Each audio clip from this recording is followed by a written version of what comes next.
Pasteur Jambaya, bonjour. Bonjour mon frère. Nous sommes aujourd'hui le 7 avril 2019. Qu'est-ce qui est prévu dans votre église? Nous voyons avec un look assez spécial. Qu'est-ce qui est prévu à Sion Tabernacle dans votre église? Dans quelques minutes, nous serons sur la rue pour faire la carnaval, conformément aux écritures de la Bible et du message du temps de la fin.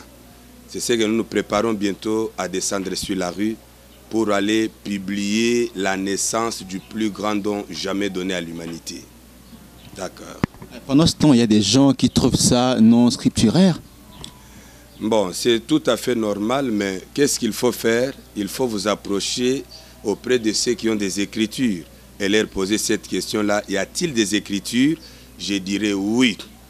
La première écriture, nous voyons, et les gens ne remarquent pas cette caravane-là, ils n'ont pas remarqué les mages qui ont fait cette carnaval-là donc de 2 années. 2 ans durant, donc dans les savanes, dans les marais, dans des montagnes, ils n'ont pas remarqué ça. Ils ont fait 2 ans de marche pour aller voir là où se trouvait le Christ du Dieu vivant. Et après ça, dans le message, nous voyons quelque chose. Je vais lire des citations, bientôt vous allez en avoir. Ils n'ont pas remarqué qu'à la naissance de ce plus grand don jamais donné à l'humanité, appelé William Branham, ils n'ont pas vu l'envoyé du ciel. C'était la grande colonne de feu qui est descendue de la grandeur de l'oreiller, qui est descendue à cette cabane-là, et tous les habitants, les montagnards de Kentucky, des païens qui ne sont pas les frères du message, ils ont pleuré et ils ont dit, cet enfant-là qui est né dans cette cabane-là, nous ne savons pas ce que deviendra cet enfant-là. La colonne de feu est venue entrer par la fenêtre jusque là où se trouve Frère Branham. Et comment la colonne de feu est entrée, je vous lis les citations tout à l'heure, le prophète dit, la colonne de feu est venue en tourbillonnant, en tournoyant. Vous comprenez? C'est différent d'arriver directement comme ça. Pourquoi elle tournoie? C'est ça que chacun de nous doit vraiment raisonner. Et ce n'est pas la forêt qui est restée vraiment silencieuse. La forêt a envoyé aussi son envoyé. Le petit oiseau qu'on appelle le rouge-gorge. C'est la nature qui a envoyé ça. Un oiseau qui n'a pas d'âme a célébré la naissance de Frère Branham. Et vous trouvez ces prédicateurs dans des églises qui se disent croyants du message, mais qui ont honte du message. Écoutez une écriture du saint prophète. Dans « Il est convenable que nous accomplissions toute la justice », 139, il est dit, « Car il est convenable qu'un chrétien n'ait pas honte de sa religion. » Comme Paul d'autres fois disait, c'est selon la voie qu'ils appellent une secte. C'est une folie que je sers les dieux de nos pères.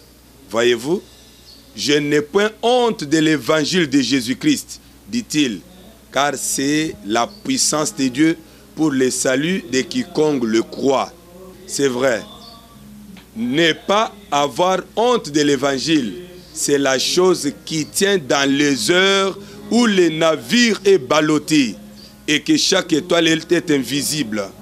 Ainsi que la lumière et les étoiles, que la lune et les étoiles plutôt, et quand les tempêtes font rage, cela tient toujours parce que c'est l'évangile de Jésus-Christ. Daniel était fidèle, cela lui incombait, et ce matin, Jambaya et Sion Tabernacle sont fidèles à Branham et ils vont faire voir au monde entier de quoi nous nous chauffons à cause de la naissance de Frère Branham. Pasteur, quand vous parlez de William Branham, vous parlez de sa naissance, nous sentons que vous êtes émotionné. Qu'est-ce que cet homme représente pour vous, Pasteur Jambaya? Je vous dis que William Branham, c'est le plus grand don qui n'a jamais été donné à l'humanité. Il représente pour moi aujourd'hui beaucoup de choses. Ce que je peux vous dire, n'eût été sa venue, moi je n'allais pas être ce que je suis aujourd'hui, je n'allais pas être pasteur, je ne pouvais pas être connu dans ce monde, Je suis connu à cause de Frère Branham. Je porte bien à cause de Frère Branham. Je mange bien à cause de Frère Branham. J'ai de l'argent à cause de Frère Branham. Il est une grande bénédiction pour moi. Il est la délivrance pour moi. Il est vraiment donc tout pour moi. Voilà pourquoi... En parlant de la caravane, vous avez encore une autre citation que vous voulez ajouter, pasteur? Oui, il y a des citations que je vais bientôt lire. Je peux lire encore quelque chose ici dans Pourquoi fallait-il que ce soit les bergers. Prêché le 21 décembre 1964, paragraphe 91. Souvenez-vous, il y a toujours des chants à la naissance d'un roi. Combien savent cela? Est-ce que les gens du message savent cela? Bien sûr, vous le savez. Eh bien, maintenant, pensez-vous que si ce roi devrait naître là-bas, qu'une femme aurait accouru dans cette cathédrale-là, quelque part, et dit, apprêtez vite un lit et faites venir les docteurs parce que je vais mettre au monde Emmanuel? Si une pauvre femme de Nazareth, la ville la plus basse, plus ville que tout, plus ville que Tucson, ou n'importe quelle autre ville, si cependant cette petite femme avait accouru là, auprès de ces brillants souverains sacrificateurs et dit, je suis sur le point de donner naissance à Emmanuel, on l'aurait jeté en prison. Et ce matin, s'il faut qu'on nous jette en prison, nous sommes d'accord que nous soyons jetés en prison à cause de cette marche que nous sommes en train de faire. Le prophète dit, ils auraient certainement fait cela. Ils l'auraient certainement fait. Oh, pareille hérésie, être amenée à son peuple, il n'aurait pas supporté pareille chose. Et il ne le supporterait pas non plus aujourd'hui. Même aujourd'hui, il ne supporterait pas ça. C'est quoi? La naissance d'Emmanuel, Christ.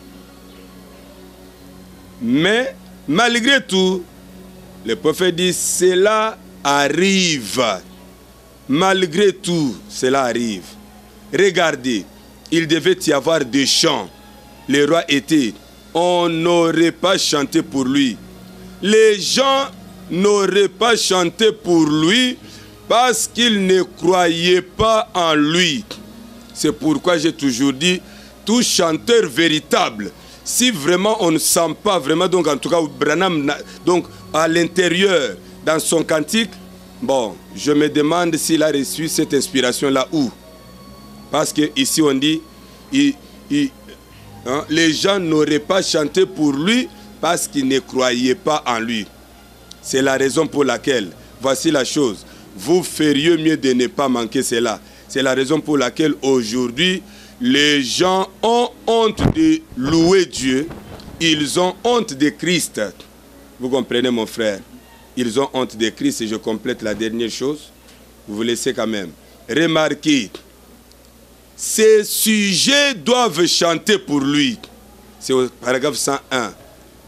Il dit ces sujets, tout celui qui est sujet de William Branham, il doit chanter aujourd'hui dans les rues avec nous. Ces sujets doivent chanter pour lui. Et ces sujets, en ces temps-là, c'était des anges. Ils chantèrent à l'intention de ces bergers qui devraient apporter son message. Merci beaucoup. Pasteur Jean Baya, merci. Que Dieu vous bénisse. C'est moi qui vous remercie.